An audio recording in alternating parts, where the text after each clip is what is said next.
Hello there, I'm Kios the Ronin Beatmaker, and welcome to Lounge Ronin. All things, everything.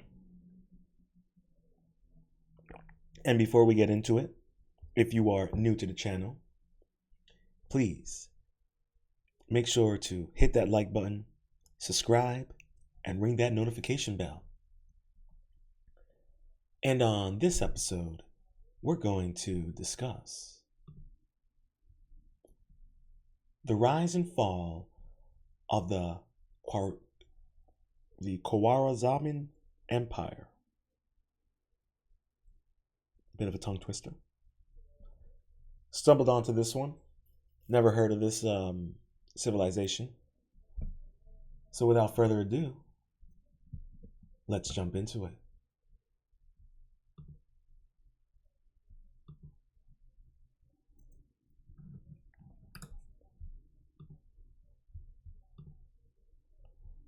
Alrighty.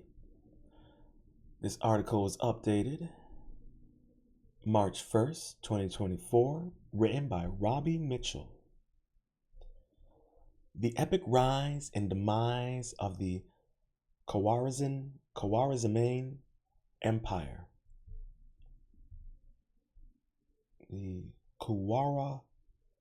The Khwarazmian Empire. The Khwarazmian Empire. There we go. Sure. I'm going to butcher it, but I'm going to try my best.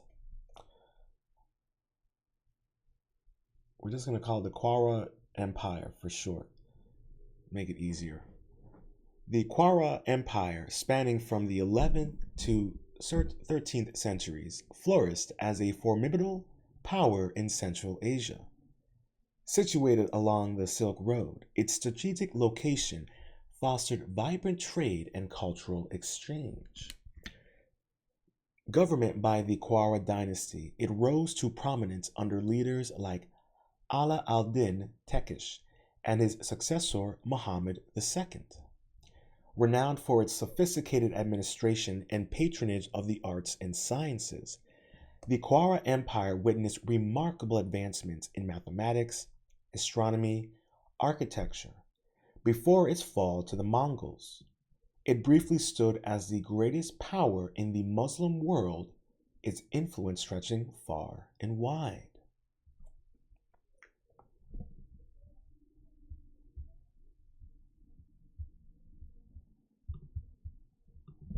The ancient origins of the Khwara Empire.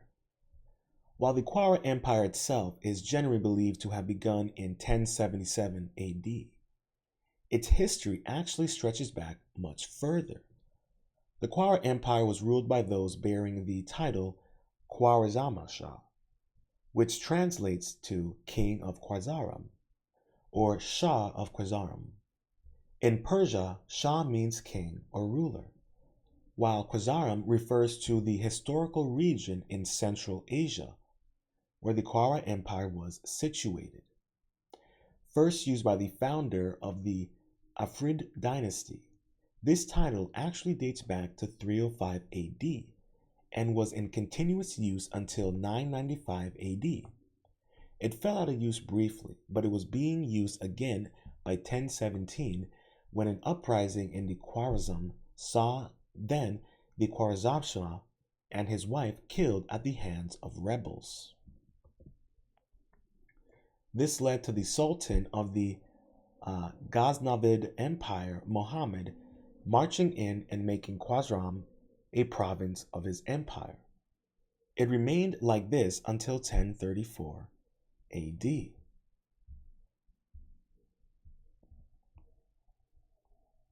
Things were unsettled until 1077 when Anushtigan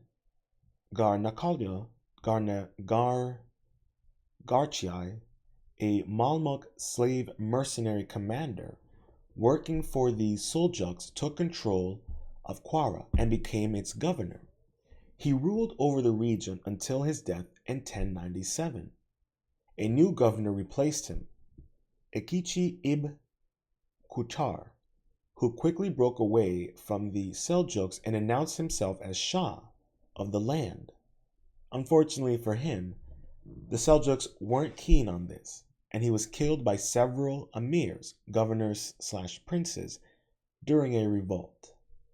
The Seljuks replaced the upstart with Qutb al-Din Muhammad, and son of Ashdin Ghakarchi, who went on to conquer much of the region and became the first hereditary Khwarazmian. I'm sorry, I know I'm butchering the words right now. I'm sorry, a couple of you out there are rolling your eyes like this motherfucker.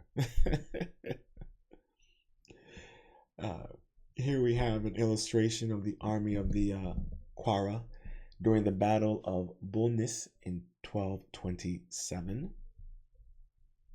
You know what's funny? This kind of reminds me of Princess Moctezuma from the Aztecs, but instead of it being a princess, it's like this empire that just keeps getting tossed around from one leader to another. It's kind of funny. Claiming the independence and rising to power, the Khwara Empire's ascendancy. Qutb al-Din Muhammad ruled from 1097 until he died in 1129 AD. Power then passed on to his son, Ala ad-Din Atsiz. He was arguably more ambitious than his father and spent his early reign securing Khwara border against nomad attacks and bolstering its forces.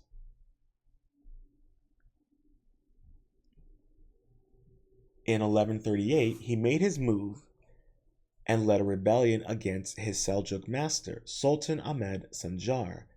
The rebellion was short-lived, and As was forced to flee his kingdom. In his place, the Sultan installed his nephew, Suleiman Shah, as Khwara's new ruler. Atsiz, however, was not one to give up and soon returned home, determined to take back Khwara. He attacked the city of Bukhara, but then, in 1141, decided diplomacy was a better idea.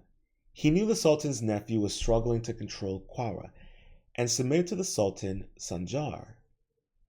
Atsiz was forgiven, pardoned, and given back control of Khwara. Interesting. His newfound loyalty to the Seljuk was just short-lived as his original rebellion. The same year, As was pardoned. Oh Lord, you know what that means. And the Seljuk suffered a devastating defeat at the Battle of Quetone against the Central Asia Kar Khanil power. Atsiz took this as an opportunity to invade the nearby Khorassan region, occupying Merv and Nisquapa. Once again, Atsiz's ambitions got him in trouble. The Kara Katai targeted Khwarma next and forced Aziz to start paying them tribute. And this boy just can't catch a break. The following year, in 1142, Sultan Tajar got his revenge and forced Aziz out of Khorassan. He then reinvaded Kora and returned to its vassal status. 5 years later, Aziz tried to rebel against the Seljuks, but Sanjar put him down again. My dude, just quit while you are ahead.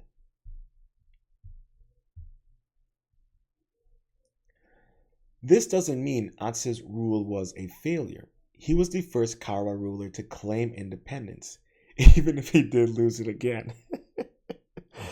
Like, that's something to be proud of. He also managed to expand his kingdom and made many nomadic tribes reliant on the Khwara. By the time his life had drawn to a close, he had taken control over most of northwest Central Asia, and Khwara was mostly independent, although it forced to continue paying tribute to Kara Katai and Seljuk. Interesting. Here we have an illustration of Khwara the second at his coronation, as depicted within 14th century book Jam al-Takwari. So Khwarazma II played a significant role in the expansion of the Khwarazmian. So this is, really cool. I've never heard of this empire. Man, this is so fascinating when you just hear about these really small, insignificant yet significant empires throughout history. It's just so cool. It's just so cool. Make sure you hit that like button. All right, here we go. Rapid expansion of the Khwarazmian Empire. Following Atsiz's death in 1156, his son, the second, um, uh, Atsiz, or no, Arslan became the Khwarazm. Arslan shared his father's expansionist ideals, but started his reign by playing things smart. He wised up, saw the mistakes in his father. He did this by initially avoiding conflict with both the Seljuks and Karakatai and continuing to pay tribute to both. This approach paid off when just a few months into Arslan's reign, the Seljuk leader Sanjar died, and the Seljuk held lands fell into chaos, giving Arslan a chance to claim independence while remaining on friendly terms with Sanjar's replacement, Mas'ud. He then followed in his father's footsteps and sneakily began expanding into Khwarazm while outwardly remaining peaceful with the Seljuks. Now, this is that classic, shaking your hand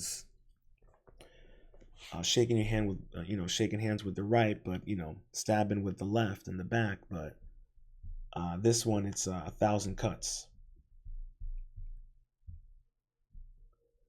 2 years into his reign, Arslan began trying to step out of his father's shadow. The Karluks, a confederacy of nomadic tribes, were being persecuted by the Karakashads of Samarkand. Several of their leaders fled to Khwarazm to ask for Arslan's help.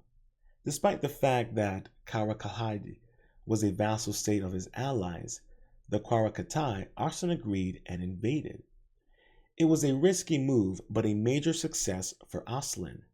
The Khwarazmian army, which consisted mainly of heavily armored cavalry known as cataphracts, and highly skilled light cavalry units like horse archers, proved to be more than a match for the Karakadians. They easily beat them, forcing the enemy to beg for help from the Karakatai, who sent an army to help out their vassal state.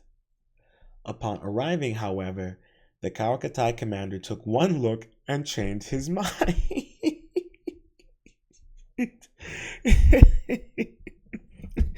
He was like, "Nah, I'm not about this life." He wanted a nice, long, healthy retirement, not a short one.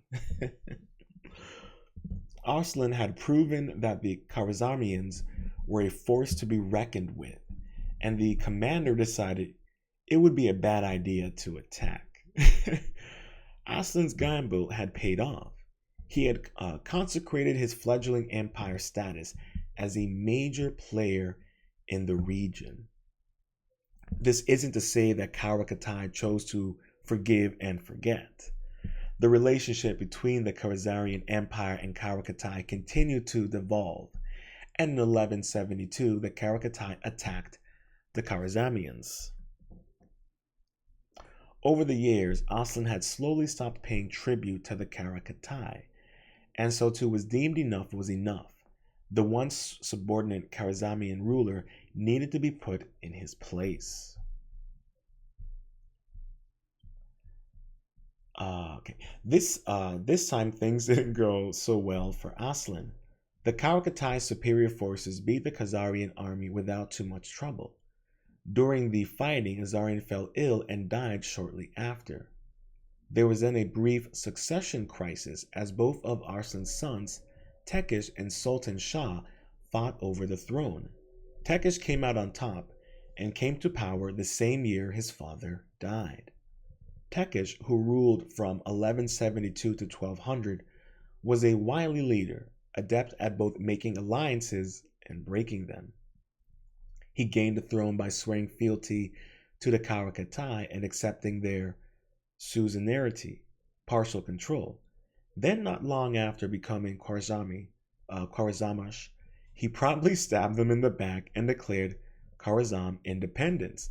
Bro, these cats, this kingdom, they love shaking hands with the right and stabbing you in the back with the left.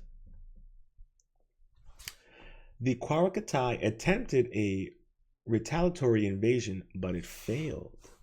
Tekish then turned his attention to expanding his empire's lands, in particular into Iran. He largely did so by allying himself with the region's Uksh Turkmens and Kwikpak tribes, who were known for being particularly fierce warriors. The Khwarazmian army's weak spot had always been its poorly trained and equipped militias, and recruiting these tribes seriously bolstered Tekish's forces. In 1194, Tekish made another important alliance, this time with his neighbor, Caliph al-Nasir of Baghdad's Abbasid Caliphate. The two powers teamed up and attacked the Seljuk Caliph of Haman, Turgol III, where their combined might they easily defeated Turgol's forces and conquered his lands. Tekish then slid away from his new ally, nearly sparking another war in the process. Rather than go to war with the increasingly powerful Khwarazmians, the Abbasid Caliphate accepted Tekish as the ruler of Iran, Khorasan, and Turkestan. Interesting. Tekish had done more than any of his predecessors to expand the Khwarazmian Empire's borders. The empire had also become unbelievably prosperous under his rule, with its capital, Gurganj, becoming famous for both its wealth and beauty. One of the Khwarazmian Empire's greatest rulers died in 12 AD, killed by an infected abscess behind his tonsils. His death sparked massive revolts across Khwarazmian-held lands, especially in Iran, where the Khazarian soldiers were massacred by the locals. Oof. Here we have a photograph of a mausoleum of Ala al-Din Tekish, the Shah of the Khazarian Empire from 1172 to 1200, stands majestically in Konya, Urgench, Turkmenistan.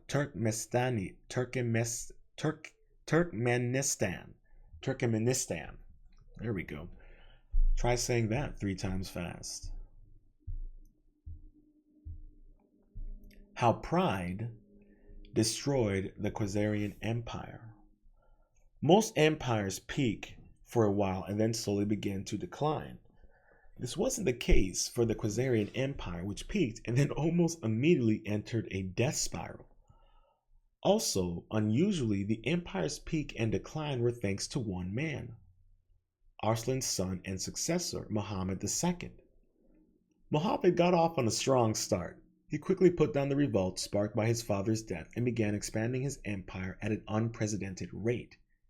He destroyed the Western Kara Khanate in 1213 and then defeated the Ghurids in 1215, assassinated their leader and vassalized them. In a few short years, the Khazarian Empire had become bigger than it had ever been before. Unfortunately, in 1218, Muhammad started making spectacularly, I like the way he said this, making spectacularly bad decisions. Sounds like our current administration. That year, a group of Mongols briefly crossed into Khazarian lands while chasing an enemy general. While the Mongols had no ill intentions towards the Khwarazm, Muhammad misread the situation. Following this accidental incursion, the Mongol leader, the infamous Genghis Khan, contacted Muhammad hoping to smooth things over and open trade relations. Instead, Muhammad instructed his uncle and governor, El-Laktuk, to accuse Genghis Khan's emissaries of spying.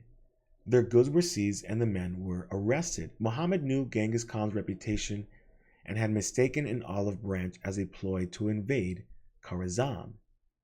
It seems Genghis Khan generally wanted to be friends, though as he sent three envoys to Muhammad, giving him the chance to play dumb and return the first party, Muhammad had the envoys executed and then made things even worse by putting the original party to death. He had picked a fight with one of the most feared men in history. Oh my sweet baby Jesus. That was the final straw for Genghis Khan, who finally gave up and relented in 1219. He sent a force of 100,000 to 150,000 men to attack the Khazarian Empire's richest cities. The cities were plundered, their citizens slaughtered by the Mongol horde, and in one of history's bloodiest wars. Following the fall of his empire's capital, Muhammad realized there was no going back and fled. He died in 1120 of pulmonary, a lung infection. In less than 2 years, the Mongols had conquered the Khazarian Empire. Damn. Here we have an illustration, the death of Muhammad II as depicted on a 1430th manuscript. Man. Last hurrah of the Khazarian Empire. Perhaps we shouldn't be too hard on Muhammad II. During his reign, his mother, Turkin Khatun, held an unusual level of power. Not only did she hold the title of Qadavad-i-Jahan, ruler of the world, but she had her own diwan, government office, and palace. She held so much sway that all of Muhammad's orders had to be signed off by her before being enacted. It's thought the two didn't get along and both constantly vied for control, leading to governing instability that the Mongols ruthlessly exploited. This instability continued following Muhammad's death in 1220. His eldest son, Jala ad-Din Mengbuma, became the new Qawa, but had his grandmother to contend with. Jala already had some experience ruling. His father had given him the southwest to rule over in 1215, but this didn't stop her from trying to overthrow him. Turkan Khatun seems to have had a problem with the fact that Jala's mother had been a low-born concubine. Instead, she backed Jala's half-brother, Uzlag Shah, whose mother was a highborn and hailed from the same tribe as Turkan. Thankfully for Jala, his grandmother was kidnapped by Genghis Khan's troops in 1221 and never returned, dying in poverty in Mongolia. I kind of don't feel bad for her. Even after his grandmother's disappearance, Jala decided not to stick around. He initially tried to flee to India, but the Mongols quickly caught up with him, defeating Jala at the Battle of Indus. He then pleaded for asylum in Sultanate of Delhi, but was denied.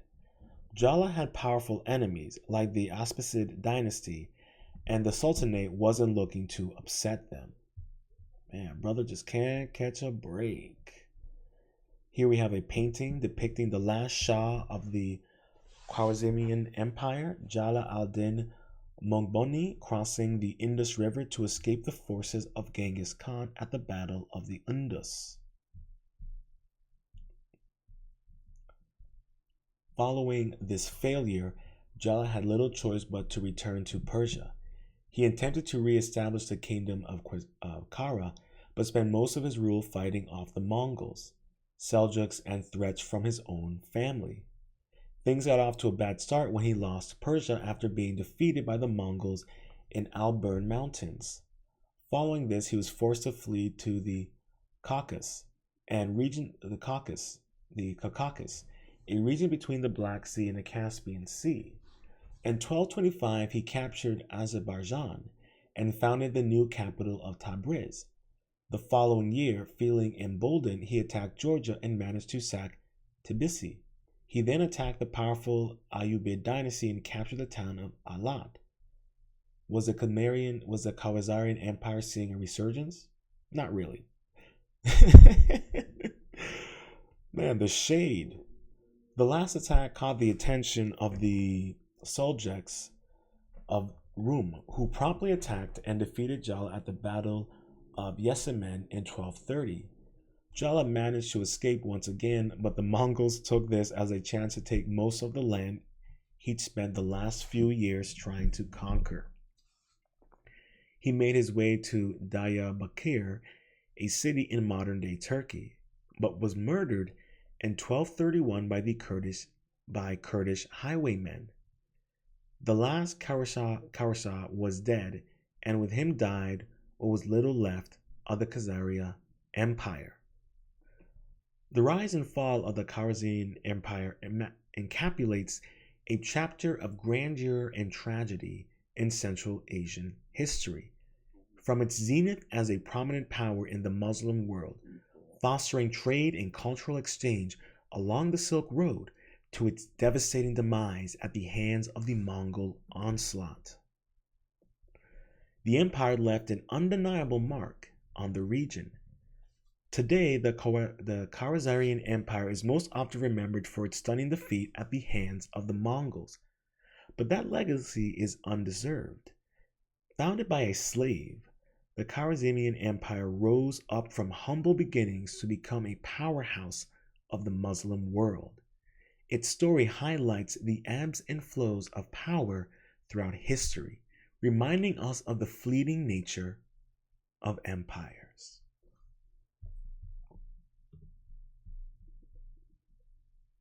I hope you enjoyed the rise and fall of the Khwarazmian Empire.